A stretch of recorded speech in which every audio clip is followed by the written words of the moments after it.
ప్రధానమంత్రి విశ్వకర్మ యోజన పథకం. విశ్వకర్మ జయంతి సందర్భంగా 17 సెప్టెంబర్ 2023న ప్రధానమంత్రి నరేంద్ర మోదీ ఈ ప్రధానమంత్రి విశ్వకర్మ యోజన అనే పథకాన్ని లాంచ్ చేశారు. ఈ పథకానికి ప్రభుత్వం 15,000 కోట్లు కేటాయించింది. ఈ పథకాన్ని మనం 2028 వరకు మాత్రమే అప్లై చేసుకోవచ్చు.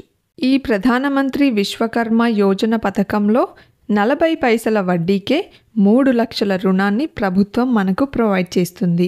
అంతేకాకుండా ఉచిత ట్రైనింగ్, రోజుకి 500 రూపాయల చొప్పున స్టైఫండ్ మరియు 15,000 రూపాయల టూల్ కిట్ను ప్రభుత్వం మనకు అందిస్తుంది. ఈ పథకం అప్లై చేసుకోవడానికి ఎవరు అర్హులో ఇప్పుడు చూద్దాం.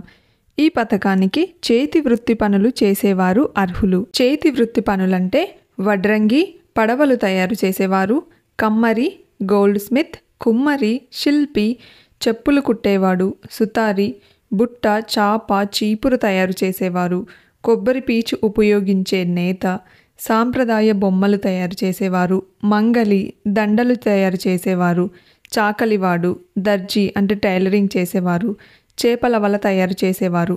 ఈ విధంగా చేతి వృత్తి పనులు చేసేవారు అర్హులు. ఈ పథకం అప్లై చేసుకోవడానికి దగ్గరలో ఉన్న మీ సేవా కేంద్రానికి వెళ్ళి అప్లై చేసుకోవచ్చు.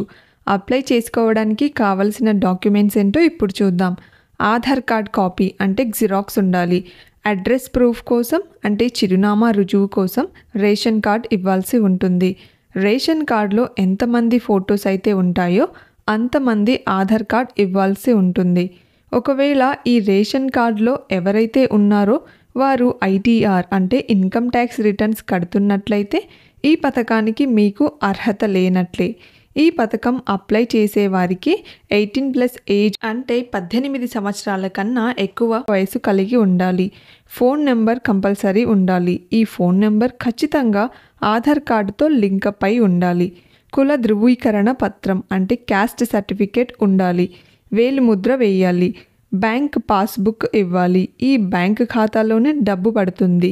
సో ఈ విధంగా ఆధార్ కార్డ్, అడ్రస్ ప్రూఫ్ కోసం రేషన్ కార్డ్, ఈ రేషన్ కార్డులో ఎంతమంది ఫొటోస్ ఉంటాయో అంతమంది ఆధార్ కార్డ్ ఇవ్వాల్సి ఉంటుంది. ఇంకా అప్లై చేసేవారికి 18+ ఏజ్ ఉండాలి. ఫోన్ నెంబర్ ఇవ్వాలి. కుల ధృవీకరణ పత్రం, వేలిముద్ర, బ్యాంక్ పాస్బుక్ ఇవ్వాల్సి ఉంటుంది. మీ సేవ వాళ్ళు అప్లై చేసేటప్పుడు దగ్గరలో ఉన్న ఒక బ్యాంక్ని చూస్ చేస్తారు. ఆ బ్యాంకే మీకు రుణాన్ని శాంక్షన్ చేస్తుంది. అప్లై చేసిన తర్వాత మీ అప్లికేషన్ సచివాలయానికి వెళ్తుంది. అక్కడ చెక్ చేయడం అయిపోయాక అంటే మీరు ఇచ్చిన డాక్యుమెంట్స్ వెరిఫై చేసి అన్నీ కరెక్ట్గా ఉంటే వారు అప్రూవల్ ఇస్తారు. వాళ్ళు అప్రూవల్ ఇచ్చాక మన ఫైల్ కేంద్ర ప్రభుత్వానికి వెళుతుంది. వాళ్ళు కూడా మొత్తం చెక్ చేసి వెరిఫై చేసి అప్రూవల్ ఇస్తారు. వాళ్ళు అప్రూవల్ ఇచ్చాక మనకు ఒక సర్టిఫికేట్, ఒక ఐడి కార్డ్ వస్తుంది.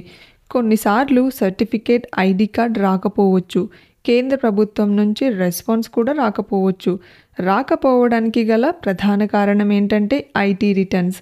మన ఆదాయం ఎక్కువ ఉంటే రాదు. అండ్ రేషన్ కార్డులో ఉన్న వాళ్ళలో ఎవరైనా ఐటీఆర్ కట్టినా కూడా రాదు. అదేవిధంగా మీ కుటుంబంలో ఎవరికైనా ముద్రా లోన్, PMEGP లోన్ వచ్చినా కూడా ఈ స్కీమ్ వర్తించదు. కుటుంబంలో ఎవరైనా గవర్నమెంట్ ఎంప్లాయీ ఉన్నా కూడా సర్టిఫికేట్, ఐడి కార్డ్ రాదు, రిజెక్ట్ చేస్తారు. ఒకవేళ సర్టిఫికేట్, ఐడి కార్డ్ వచ్చేస్తే నెక్స్ట్ ఏంటంటే ఫ్రీ ట్రైనింగ్ ఉంటుంది.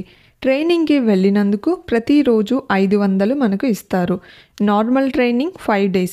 సో ఈ 5 రోజులు ఒక్కో రోజు 500 చొప్పున ట్రైనింగ్ అయిపోయాక 2,500 మన బ్యాంక్ అకౌంట్లో వేస్తారు. ఇంకా ట్రైనింగ్ కావాల్సి వస్తే అడ్వాన్స్డ్ ట్రైనింగ్లో అది కూడా 15 రోజులు. ప్రతిరోజు 500 చొప్పున ట్రైనింగ్ కంప్లీట్ అయిపోయాక మన బ్యాంక్ ఖాతాలో వేస్తారు. మండల కేంద్రాల్లో ఈ ట్రైనింగ్ సెంటర్స్ ఉంటాయి.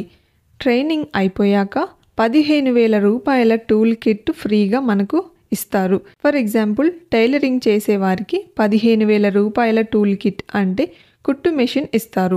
ఆ విధంగా ఎవరి పనికి తగ్గట్టు 15,000 రూపాయల టూల్ కిట్ ఫ్రీగా మనకు అందిస్తారు. వాళ్ళ వద్ద ఉంటే ఫ్రీగా ఇస్తారు. లేకపోతే డైరెక్ట్గా ఈ రూపీ వోచర్ మనకు ఇస్తారు. ఆ వోచర్ మనం షాప్లో ఇస్తే ఆ టూల్ కిట్ని మనకు ఇస్తారు. దాని విలువ కూడా 15,000 రూపాయలు ఉండాలి. డైరెక్ట్ క్యాష్ ఇవ్వరు. ఈ రూపీ వోచర్ ఇస్తారు.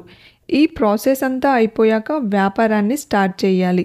వ్యాపారం స్టార్ట్ చేయడానికి డబ్బును కూడా ప్రభుత్వం మనకు రుణం రూపంలో ఇస్తుంది. సో ఫస్ట్ ఇన్స్టాల్మెంట్ అంటే మొదటి విడతగా 1,00,000 రుణాన్ని 5% వడ్డీతో అంటే 40 పైసల వడ్డీతో ఇస్తుంది. దీనికి మనం 18 నెలలు ఈఎంఐ కడుతూ ఉండాలి. ఈ 18 నెలలు ఈఎంఐ కట్టేశాక మళ్ళీ ఇంకొకసారి అప్లై చేసుకోవచ్చు. అప్పుడు రెండో విడతలో 2,00,000 లోన్ మనకు ఇస్తారు. వడ్డీ 5%, 30 నెలలు ఈఎంఐ కట్టవలసి ఉంటుంది. మనం వ్యాపారం స్టార్ట్ చేశాక క్యూఆర్ స్కానర్ డిజిటల్ పెట్టుకోవాలి. ఫోన్పే, గూగుల్ పే, భీమ్ ఏదైనా పెట్టుకోవచ్చు.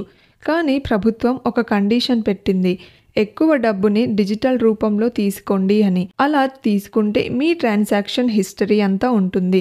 అదే బ్యాంకు నుండి ఈఎంఐ ఆటోమేటిక్గా కట్ అవుతుంది. ఏ బ్యాంకుకైతే ప్రభుత్వం ఈఎంఐ పెట్టిందో ఆ బ్యాంకుతో ఈ క్యూఆర్ స్కానర్ని లింక్ చేసుకోవాలి. డబ్బంతా ఈ బ్యాంక్ అకౌంట్లో పడేటట్టు మనం ప్లాన్ చేసుకోవాలి. ఇలా ఒక్కో ట్రాన్సాక్షన్కి ప్రభుత్వం మనకు రూపాయి రివార్డుగా ఇస్తుంది. ఇలా ఎంతమంది ట్రాన్సాక్షన్ చేస్తే అన్ని రూపాయలు మన బ్యాంక్ అకౌంట్లో పడతాయి. ఈ ఫెసిలిటీ కూడా ప్రభుత్వం మనకు ఇస్తుంది. సో మీరు కూడా అప్లై చేసుకోవాలనుకుంటే దగ్గరలో ఉన్న మీ సేవకి వెళ్ళి అప్లై చేసుకోండి.